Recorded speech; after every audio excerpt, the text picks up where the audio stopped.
Speaking to you tonight from the Oval Office. Before I begin, let me speak to important news from earlier today. After 8 months of nonstop negotiation, by my administration, a ceasefire and a hostage deal has been reached by Israel and Hamas, the elements of which I laid out in great detail in May of this year. This plan was developed and negotiated by my team and will be largely implemented by the incoming administration. That's why I told my team to keep the incoming administration fully informed, because that's how it should be, working together as Americans. This will be my final address to you from the American people from the Oval Office, from this desk as president. And I've been thinking a lot about who we are and maybe more importantly, who we should be. Long ago in New York Harbor, an iron worker installed beam after beam, day after day. He was joined by steel workers, stonemasons, engineers. They built not just a single structure, but a beacon of freedom. The very idea of America was so big, we felt the entire world needed to see. The Statue of Liberty, a gift from France after our Civil War. Like the very idea of America, it was built not by one person, but by many people, from every background and from around the world. Like America, the Statue of Liberty is not standing still. Her foot literally steps forward atop a broken chain of human bondage. She's on the march, and she literally moves. She was built to sway back and forth to withstand the fury of stormy weather, to stand the test of time because storms are always coming. She sways a few inches, but she never falls into the current below. An engineering marvel. The Statue of Liberty is also an enduring symbol of the soul of our nation. A soul shaped by forces that bring us together and by forces that pull us apart. And yet through good times and tough times, we've withstood it all.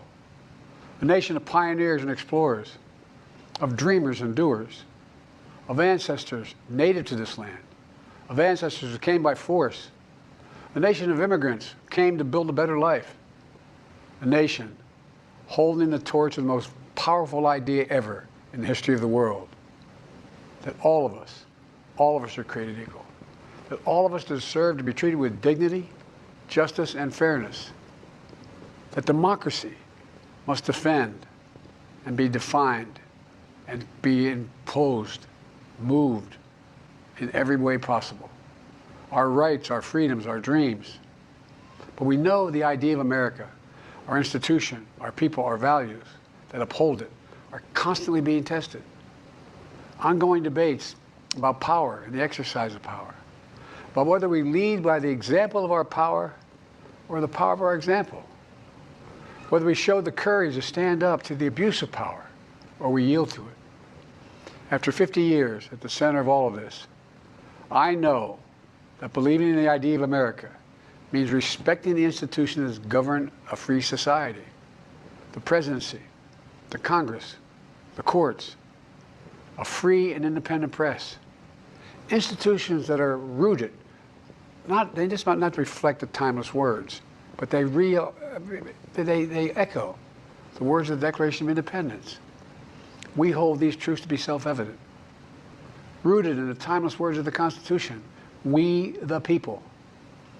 Our system of separation of powers, checks and balances, it may not be perfect, but it's maintained our democracy for nearly 250 years, longer than any other nation in history that's ever tried such a bold experiment.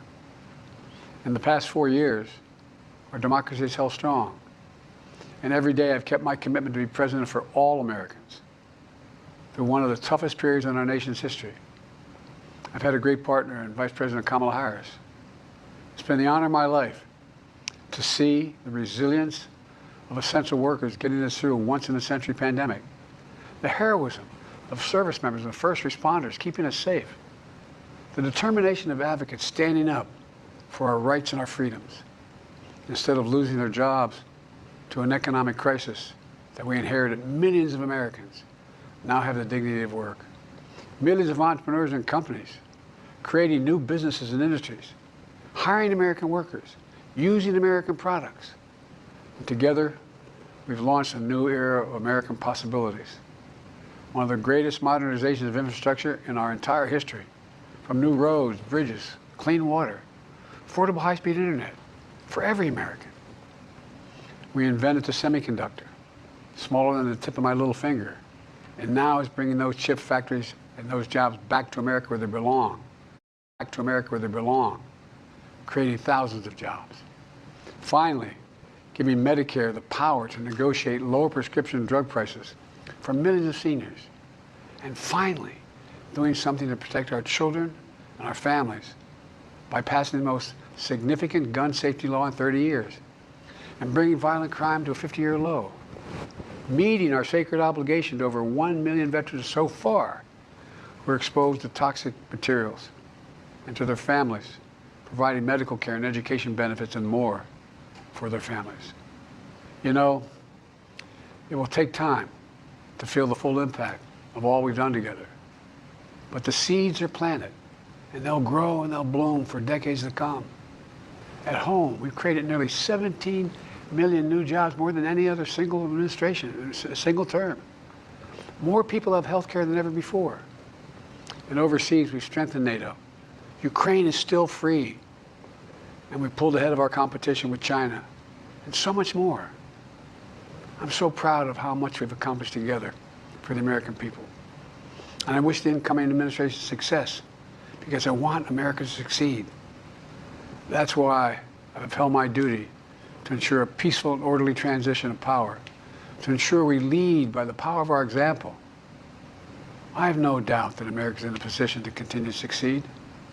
That's why my farewell address tonight, I want to warn the country of some things that give me great concern. And this is a dangerous and that's the dangerous concentration of power in the hands of a very few ultra-wealthy people. And the dangerous consequences if their abuse of power is left unchecked. Today, an oligarchy is taking shape in America of extreme wealth, power, and influence that literally threatens our entire democracy, our basic rights and freedoms, and a fair shot for everyone to get ahead. We see the consequences all across America, and we've seen it before, more than a century ago. But the American people stood up to the robber barons back then and busted the trusts. They didn't punish the wealthy. Just made the wealthy play by the rules everybody else had to. Workers want rights to earn their fair share. You know, they were dealt into the deal, and it helped put us on a path to building the largest middle class, the most prosperous century any nation in the world has ever seen. And we've got to do that again. In the last 4 years, that is exactly what we've done. People should be able to make as much as they can, but play by the same rules, pay their fair share of taxes. So much is at stake. Right now, the existential threat of climate change has never been clearer. Just look across the country, from California to North Carolina. That's why I signed the most significant climate and clean energy law ever in the history of the world, and the rest of the world is trying to model it now. It's working, creating jobs and industries of the future. Now, we've proven we don't have to choose between protecting the environment and growing the economy. We're doing both. But powerful forces want to wield their unchecked influence to eliminate the steps we've taken to tackle the climate crisis, to serve their own interest for power and profit. We must not be bullied into sacrificing the future of our children and our grandchildren. We must keep pushing forward and push faster. There's no time to waste. It's also clear that American leadership in technology is an unparalleled source of innovation that can transform lives. We see the same dangers of the concentration of technology, power, and wealth. You know, his farewell address, President Eisenhower spoke of the dangers of the military-industrial complex. He warned us then about, and I quote, the potential for the disastrous rise of misplaced power, end of quote. 6 decades later, I'm equally concerned about the potential rise of a tech-industrial complex that could pose real dangers for our country as well. Americans are being buried under an avalanche of misinformation and disinformation, enabling the abuse of power. The free press is crumbling. Editors are disappearing. Social media is giving up on fact-checking. The truth is smothered by lies hold for power and for profit.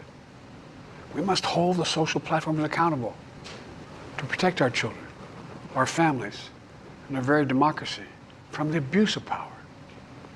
Meanwhile, artificial intelligence is the most consequential technology of our time, perhaps of all time. Nothing offers more profound possibilities and risks for our economy and our security, our society, for humanity. Artificial intelligence even has the potential to help us answer my call to end cancer as we know it. But unless safeguards are in place, AI could spawn new threats to our rights, our way of life, to our privacy, how we work, and how we protect our nation.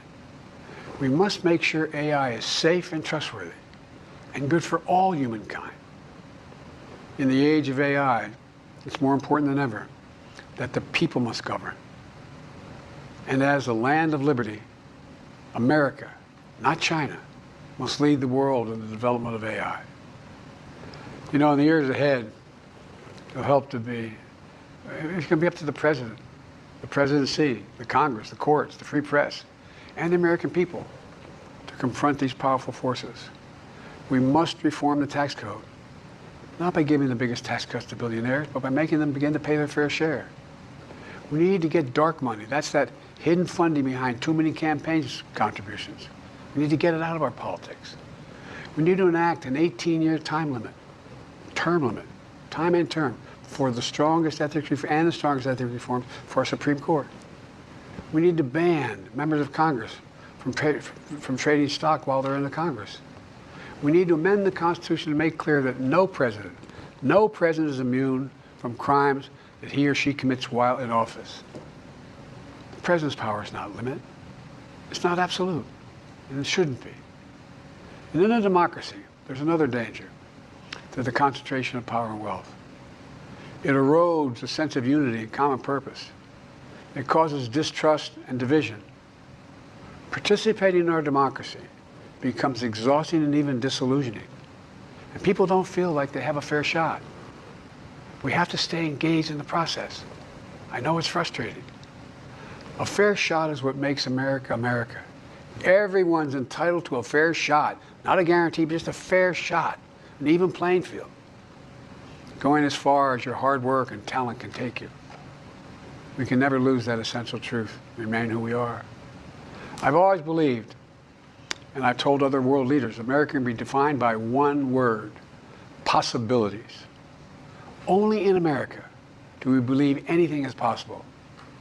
Like a kid with a stutter from modest beginnings in Scranton, Pennsylvania, and Claremont, Delaware, sitting behind this desk in the Oval Office as President of the United States. That's the magic of America. It's all around us. Upstairs in the residence of the White House, I've walked by a painting of the Statue of Liberty I don't know how many times. In the painting, there's several workers climbing on the outstretched arm of the statue that holds the torch. It reminds me every day I pass it of the story and soul of our nation and the power of the American people. There's a story of a veteran. This is a veteran, the son of an immigrant, whose job was to climb that torch and polish the amber panes so rays of light could reach out as far as possible. He was known as the keeper of the flame. He once said of the Statue of Liberty, quote, speaks a silent universal language, one of hope, that anyone who seeks and speaks freedom can understand. Yes, we sway back and forth to withstand the fury of the storm, to stand the test of time. A constant struggle, a short distance between peril and possibility. But what I believe is the America of our dreams is always closer than we think. And it's up to us to make our dreams come true. Let me close by stating my gratitude to so many people, to the members of my administration, as well as public service and first responders across the country and around the world. Thank you for stepping up to serve. To our service members and your families, it's been the highest honor of my life to lead you as Commander-in-Chief. And of course to Kamala and her incredible partner, the historic Vice President. She and Doug have become like family, and to me, family's everything. My deepest appreciation our amazing First Lady who's with me in the Oval today, for our entire family. You're the love of my life and the life of my love. My eternal thanks to you, the American people.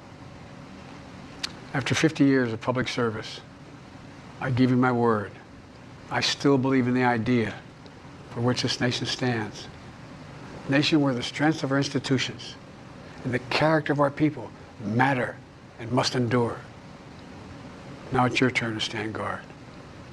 May you all be the keeper of the flame. May you keep the faith. I love America. You love it too. God bless you all. And may God protect our troops. Thank you for